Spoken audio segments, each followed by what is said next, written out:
All right, you're in the Peacock Corner, all Peacocks all the time. If it's a sport and they play it in Fayette, it's going to get a lot of love in here. WGR in the driver's seat for this one. Everybody say hi. My esteemed podcast partner, fresh out of hair and makeup, Mike Schrock. Mike, you look fabulous. Good morning to you.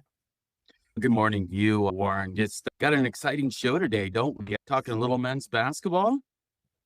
We are going to hit men's hoops really hard. A bit later in the show, I'm hoping for a Peacock Hall of Fame update from you and maybe talk a little bit about the Peacock Classic Golf Tournament that's barely a month away now. But men's hoops first, to your point. They recently wrapped up season one of the Casey Casper Bauer era, 17 up and 11 down. Pretty good season. They reached the field of 8 in the Great Lakes Valley Conference Tournament. Rosters turn over pretty fast in college hoops. 4 of Casey's top 5 scorers will be back this winter, but guards Trey Lewis, Ashton Herman, Austin Hilmer, and forward Zach Irwin are all on their way, leaving coach with the task of replacing those minutes. Not too long ago, a friend of the show, Dr. Chris Bowser, caught up with coach, who gave us some insight on what he looks for when putting together a roster. Maybe talk about the philosophy and the core values that you have for Peacock basketball, and maybe what kind of young gentlemen that you're looking to bring into the program. Yeah, from a recruiting standpoint, I've always thought that in many ways, winners or like a winner's mentality is undervalued. And I see it all the time at every single level. Someone might pass on a winner who's less talented to take an extremely talented or an extremely athletic or an extremely whatever that maybe hasn't won a championship or even come close to being a part of a winning team. And when I spoke to the team, the returners that decided to come back to Upper Iowa, and they were wondering, are you going to bring guys from USD with you? I think there's a little bit of a stigma around that, maybe with D1 coaches. And I said it and I stuck to it. I just said, look, we're bringing in winners. So guys with winning pedigrees, yeah, we'll look at the stats and of course watch the film, and all of that will matter too. But we want to have guys that have won at some point in their career or have very much a winning mentality and an attitude that winning as a team is above the individual accolades. All right, that was straight from the coach. Now let's hear from the Alpha Peacock, Mike Schrock. Mike, this team could use more what? That's a good question. The people that were losing, you think you got to replace those folks. But what Casper Bauer's doing is he's building his team now. And so he had the Brooks McCowan, I don't want to call them leftovers because that's such a horrible thing to say because they were all great players. And they all made the choice to stay and play for Coach Casper Bauer. But now, as we heard from Coach Casper Bauer in that clip, now he's going out and getting his guys. And this is the extension of year one for Coach Casper Bauer. We've seen what he can do coaching the game. Very impressed with what he's been able to do just in a short amount of time. Now he's putting in the work, him and his assistants, and going out and finding those guys. And I think Warren, starting off the top, being outsiders to the program, we've always kind of said we're missing that big man feel inside. And we have Cale Reister, a freshman from just down the road at Hawkeye. After Cale, we were missing a real big man. And it sounds like we have somebody coming in. What do you know about that, Warren? There will be no fewer than 5 new faces in Fayette this winter by my count, including 3 transfers. And let's start with the biggest one of all of them. Jonah Funk, he's a 6'11" forward from Metamora, Illinois, just outside of Peoria. Had to look that up. Hadn't heard of it. He was previously at Coach Casper Bauer's old school, the University of South Dakota, where he redshirted and did not see action last season. So that gives him 4 seasons of eligibility remaining. And I look at this guy and I look at the current situation on the roster. I'm going, we need some size. So this looks like a big get to me. What say you? Yeah, absolutely. I can't remember the last time, and I don't even think during my era of being back at Upper Iowa that we've had a 6'11" guy on the roster. This is Upper Iowa throughout the years, as you watch them, has typically been guards, fast up and down play guards. And rarely do we walk in to a gym where we're the biggest team. And now we're going to increase that size. And it starts with this guy. Really excited to have him in. I think they got him weighing about 218 right now. I think they're going to put some muscle on him a little bit and get him a little heftier, just because in this conference, 6'11", you've got to have a little meat on your bones too. There's a lot of banging that goes on down below. So I could see them putting some weight on him. But with the size coming in, I don't see Coach Kasperbauer changing the way that he plays. I think they're still going to be up and down. I think they're still going to full court pressure and things like that. So what that tells me is Jonah, very athletic. I don't think Kasperbauer would bring in a guy that wouldn't be able to play within his system. So just using the little brain that I have, I'm guessing that Jonah's a pretty athletic kid. I agree with that. The question that I would have would be, will there be instances throughout the season where Jonah and Cale Reister will be on the floor together? My spidey sense is that the answer to that question is yes. Cale's got really good ball skills. I could see him spending a little bit more time away from the basket, facing the basket, while Jonah occupies the traditional post spot. I could see the two of them together. And then against some of those teams, the two Kansas City teams and elsewhere, that had really good post play that mashed us around pretty good in the paint. I think they'll see a different team this year because we'll have this guy. Cale will be a year older. They'll both have a little bit more meat on their bones. They'll both get to their spot and they'll score effectively that way. So I think having just a little bit more size, a little more length out there while not coughing up a lot of athleticism is going to be something that will serve Coach Kasperbauer very well. Let me throw this in for you here quick. Traditionally, we've gone with a Kyle Hernzer at a 4, Cale Reister at a 5. I could see, again, that's Jonah coming in and playing the 5, moving Cale Reister out to a 4, like you said, and then Hernzer potentially playing that 3 spot. We've seen throughout the years, Hernzer has increased his game a little bit, able to put up some threes, probably not the most proficient three-point shooter right now, but has the ability to go to the basket, handles the ball really well. But a lineup like that gives us more, lack of better term, beef on the floor. Those instances where we have to maybe go a little stronger and get a little more physical, those 3 guys could be a heck of a trio to have to deal with. Yeah, it's a great point around Hernzer. I thought he kind of got a little bit swallowed up in the paint, especially in the back half of the season. I think more size on the floor would be good news for Kyle as well. I think everything works better when you've got a big man that is pretty automatic once he gets to his spot. So hopefully Jonah fits that bill, meets that description. I'm looking forward to seeing what this kid looks like. Let's talk about newcomer Braden McLaughlin. He's a 6'3" guard from North Prairie, Wisconsin. Previously at UW Parkside, where he appeared in 22 games a season ago. Upper Iowa will be his 4th school in 4 years. He was at UIndy. He was a redshirt, did not play. Illinois Springfield, UW Parkside. He's got 2 seasons of eligibility remaining. I'm wondering, that news was a few weeks ago, upwards of a month ago. Have we seen him on campus at all yet, Mike? What do you know about him, if anything? I haven't seen him much on campus, and to be honest with you, Warren, I don't know a whole lot about him. Just some of my early spidey senses. If I have a concern about this young man, and again, I don't have a lot of concerns about who Kasperbauer brings in because I trust him as a head coach. And again, we've heard from him what it takes to be a Peacock. My one concern is the number of schools and the number of years. I would have to meet the kid. Sometimes it's a matter of a kid just trying to find a place where he fits. Sometimes it's 1 school, it's 2 schools, it's 3 schools. So maybe Upper Iowa will be his fit. He'll get comfortable here and we'll be able to see him go. But I'd be interested to know a little bit more about him, why his move on from Parkside after appearing in the games. Is he looking for the more playing time? But short answer to your question, Warren, don't know a whole lot about this kid yet. Well, we'll just have to wait and see this fall. He'll start showing up to the gym, shooting some shots, and we'll see what he's got. So that'll work for me. Third newcomer. And the really nice thing about Kasperbauer is he opens up his practices during football season. So he'll have a home Saturday football game. He'll have an open practice in the morning.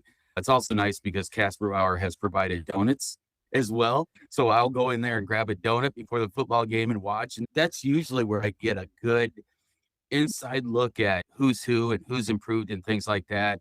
And boy, I tell you what, anybody that's looking to get into coaching or maybe has just started, or maybe you're an old timer looking for new tricks, Kasperbauer runs an incredible practice. A lot of energy, a lot of stuff getting done, guys constantly moving. But that's a whole different show. We could talk about that some other time. Let's keep talking about our guys coming in. I'd also like to talk a little bit about Coach Casper Bauer's donut strategy. Maybe we can get him in sometime. He can tell us a little bit about that. But yeah, practice is going really great. He puts donuts out so folks can watch. If it's not going so great, he puts the donuts away, shuts and locks the door. So I like the donut version better. Let's talk about Ben Bachman. He's a 6'5" guard from Decorah, Iowa, just up the road. Previously at Kirkwood Community College, where he appeared in 30 games last year, starting in 21 of those, averaging about 11 a night.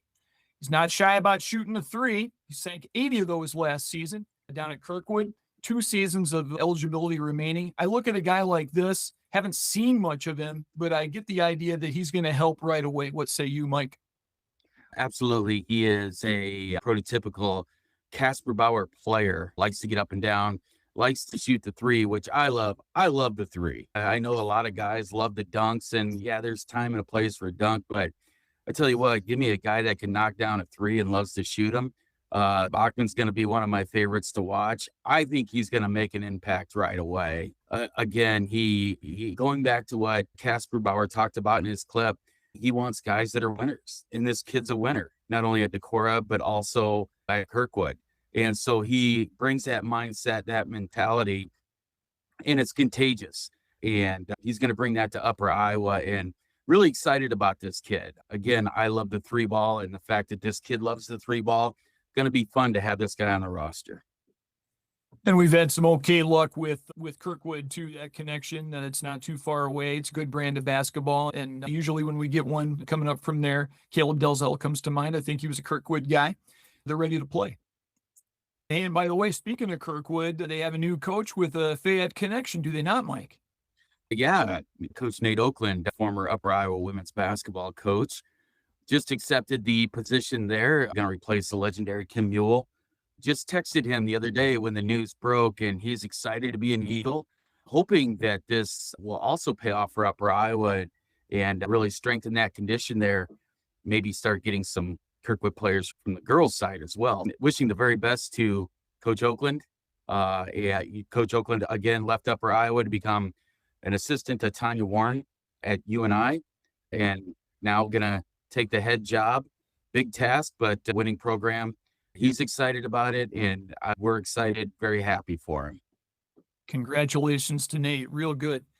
Like the sound of that. I'll tell you what, how about now we pause for a message from Sports Guys Iowa, and then we'll unpack the new incoming freshman right after this. You're watching the Peacock Corner. The Chad Harbert Show on the Sports Guys Iowa Network, where we talk high school sports in Iowa as much as we can, as long as we can, because I could talk high school sports all day. If you love high school sports like I do, this is the place to be, because we're talking to the coaches, we're talking with the athletes, we're talking with the administrators. So glad to have you part of the Sports Guys Iowa Network and checking out the Chad Harbert Show. Share it with your friends.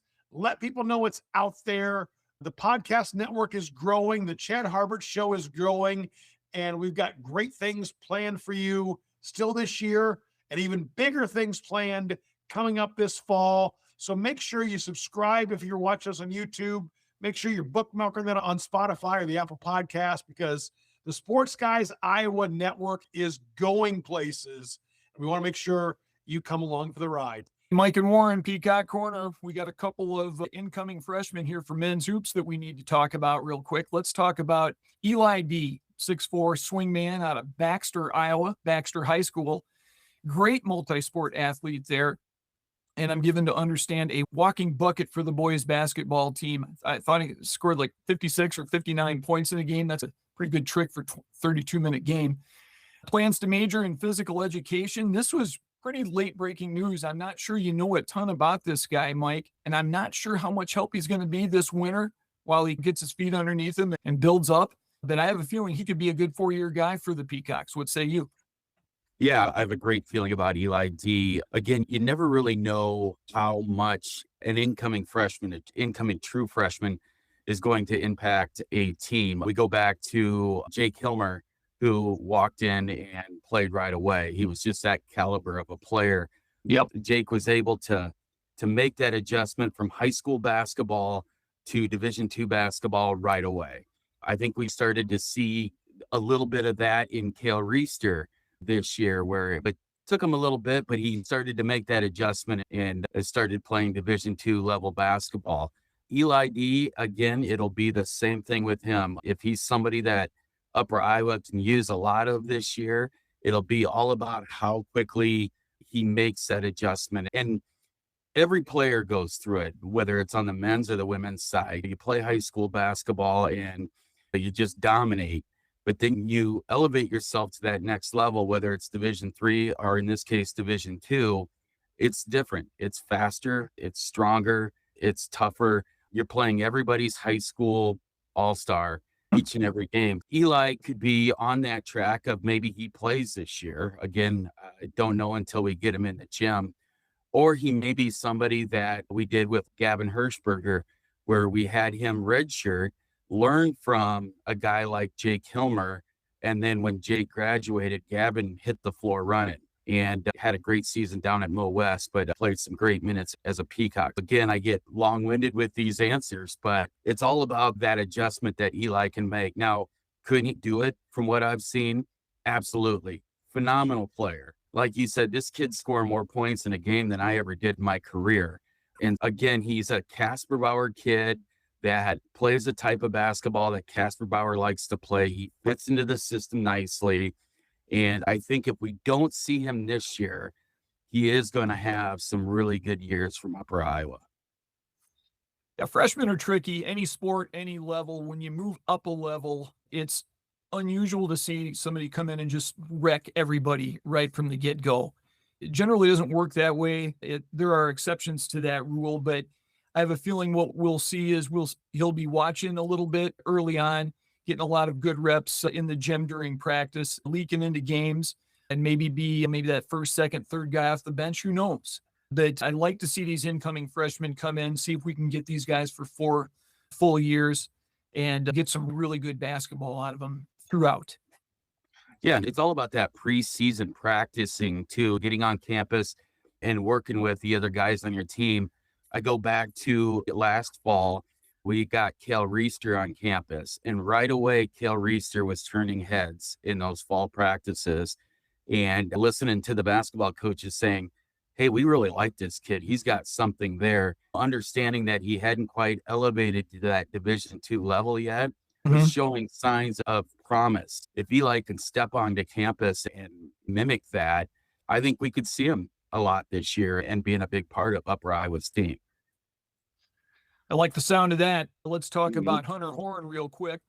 He's a 6'5" small forward out of Fort Dodge, where he started at St. Edmund High School. Speaking of winners, he's a Class 1A state champion this past season. He can shoot the three. The tape that I've seen, he gets a lot of work done near the rim.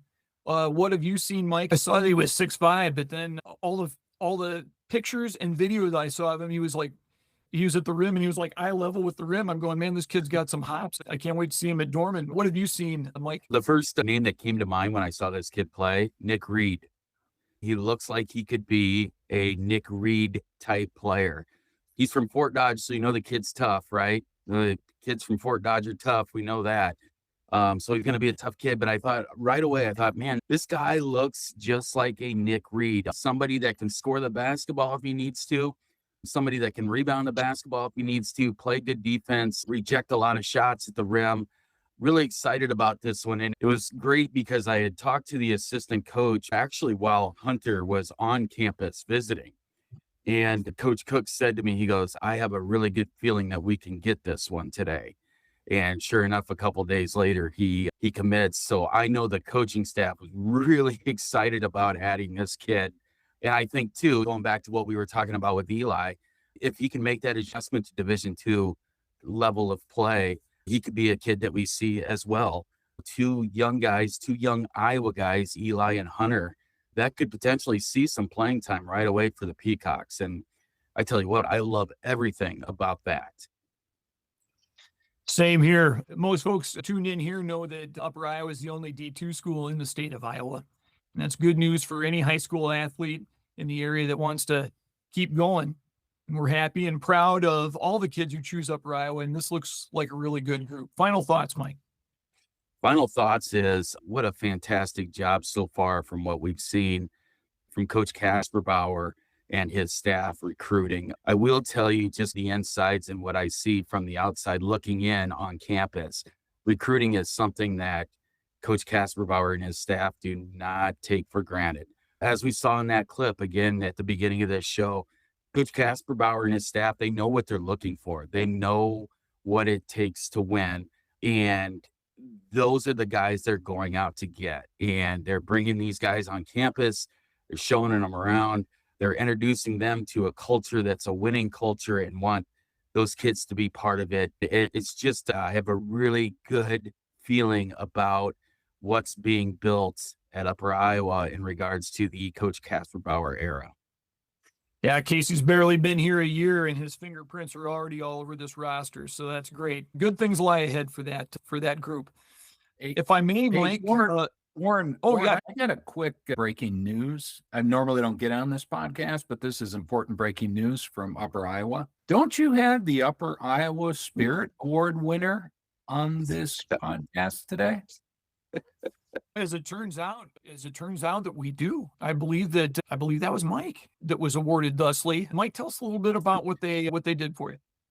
Yes, and thanks for the embarrassment online here, but something that I'm very, yeah, something that I'm actually very honored and very proud of. We had our employee appreciation lunch last Wednesday, and we have 4 different awards that people get nominated by their coworkers for. And it just so happens I was nominated for the Upper Iowa Spirit Award and received that last Wednesday. So I am the current Spirit Award winner of all the employees of Upper Iowa. And again, very honored, very proud. It's an easy place to love, and that's what I do. I just love it. It's as good as it gets. We had to bring that up, Mike. You work hard during the day, but then for all those games that you do, you have a little bit left in the tank to really bring it hard there. I think as far as Spirit goes, you got in line twice for that. So congratulations on that award. Thank you. Thank you very much. Speaking of awards, I thought you might be able to just give us a quick update on the Hall of Fame work. How soon are we from an announcement of the next class of enshrinees? Great question, Warren, because tomorrow at noon, or Tuesday, May 5th at noon, we will be meeting. The Hall of Fame committee will be meeting. We'll be making our selections during that time. Those selections will not become public until the recipients have been notified and have accepted. And then Upper Iowa Athletics will then make those public. I am sworn to secrecy. Of course, we haven't selected those yet, but even if we had, I would not be able to tell you guys. We totally get it. Yeah, otherwise I might be kicked out of the club, and I've worked so hard to get here, so I don't want to get kicked out of the club. But I will tell you this, I've got a list of the nominees for this year. It's going to be tough. It's going to be tough to decide who goes in this year. A lot of great nominees, and that's why we have a committee. We'll discuss those, and we'll hopefully have that done and moving forward on that after tomorrow. Men and women, a good list of men and women who gave much of themselves, drove out an awesome result for the university. I can't wait to find out who the next class is. So thanks for that update, Mike. The Peacock Classic, the golf tournament, is Friday, June 5th. So that's the first Friday in June, about a month away. We could probably get a subset of our listeners and viewers who they're regular consumers of our content, but maybe haven't signed up for a foursome yet. I'm going to just open the floor up to you, Mike, and you can give him a hard time right here and tell him to get in there. Well, that's the thing. If you haven't contacted Howie Thompson yet at UIU Athletics and got your foursome, or, hey, you know what, maybe you can't make it, or I find it hard to believe you don't have 3 friends that wouldn't golf with you, but hey, maybe you can't make it. Hey, throw a sponsorship that way. All this money goes to Upper Iowa Athletics as we continue to grow not only our facilities, but what we can do for our student athletes, so on and so forth. But it's a great time. It really is. Go out and have some drinks with your friends, golf around. You get a little bit of a meal out there as well. There's plenty of prizes to be won. What I really enjoy about the whole day is it's a day full of, you have your Peacock coaches out there. They come out there, you can talk to them. They're available, cut it up with them a little bit. You have legends of Upper Iowa Athletics that are out there. Some of these guys that are former Peacock players, Hall of Famers. You can hearing their stories, you get a few drinks in them and you hear their stories, and it's always great. Some of our athletic staff is out there, the administration, and of course our president will be out there, President Kathy Frank, and you can chat with her if you want to. But it's a great day. It's all for Upper Iowa athletics. And again, if you don't have your foursome signed up, what are you waiting for? You've got to have 3 friends that'll join you.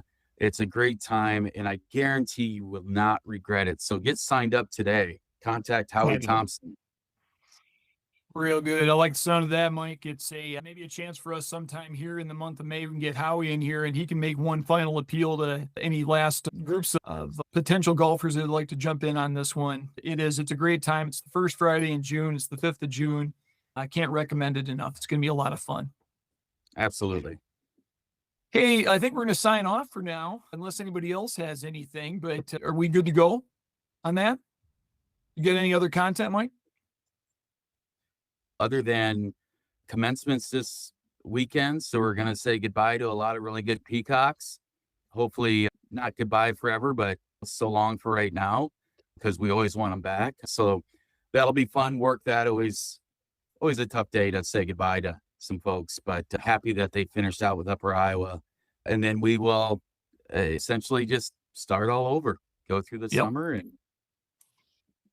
And that's the name of the game. All right, well, then that's going to do it for us, and we'll sign off for now. For the great John Gunderson and the award-winning Mike Schrock, I swear he doesn't make me say that. I'm Warren J. Reyerson. See you next time in the Peacock Corner.